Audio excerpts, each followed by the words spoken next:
কিন্তু নেজুম সরকার আমাদেরকে যে 5 জন বাংলাদেশের প্রখ্যাত নায়ক মান্না, এটার ছবি আমরা সবাই দেখেছি না? মান্নার ছবি সবাই দেখেছি। মান্নার ছবি সবাই দেখে আমরা হলে গিয়েছি। আমরা আবার মান্নার মতো যদি নায়ক পাই আমরা আবার হলে ফিরে যাব। এই যে ভাই আমাদের মান্নার ডায়লগটা বলেছে, মিজু আহমেদের কথা বলেছে, আমরা ওনার মধ্যে যে 5-6টা প্রতিভা দেখেছি। আমরা দোয়া করি বাংলাদেশের হিরো আলম এবং বড় বড় যারা আছে ওদের চেয়ে নিজুম ভাই অনেক বড় আপার লেভেলে। আসলে আমরা শিক্ষিত মানুষরা গুণী মানুষদের কদর করতে জানি না। আজকাল আমরা গুণী মানুষদের কদর করতে জানি না বিধায় আমাদের মতো হিরো আলম অশিক্ষিত অমূর্খ লোকেরা টিকটকার হচ্ছে, মেয়েদের মতো টিকটকার হচ্ছে, কিন্তু নিজুম সরকারের মতো লোকরা টিকটকার হচ্ছে না।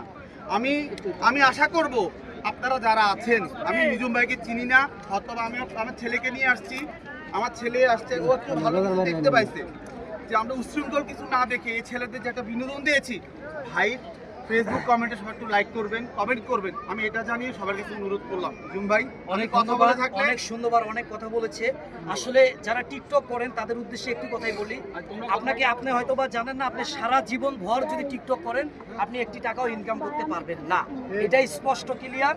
আপনি সাবিনা ইয়াসমিনের গান, অ্যান্ড্রু কিশোরের গান, আমার গান, ওনার গান, সেই গানে আপনি নাচবেন, একটু হাঁটবেন, সেই গানে আপনি ভাইরাল হবেন, তাতে আপনার কোনো লাভ নেই। গানের মালিক আরেকজন। আমি 22 বছর স্টেজে মাছরাঙা টিভিতে গান গাই, চ্যানেল এসে গান গাই, গানের পাশাপাশি এই যে পারফরমেন্সটুকু করলাম খালি কণ্ঠে, এটা আমার ব্যক্তিত্ব।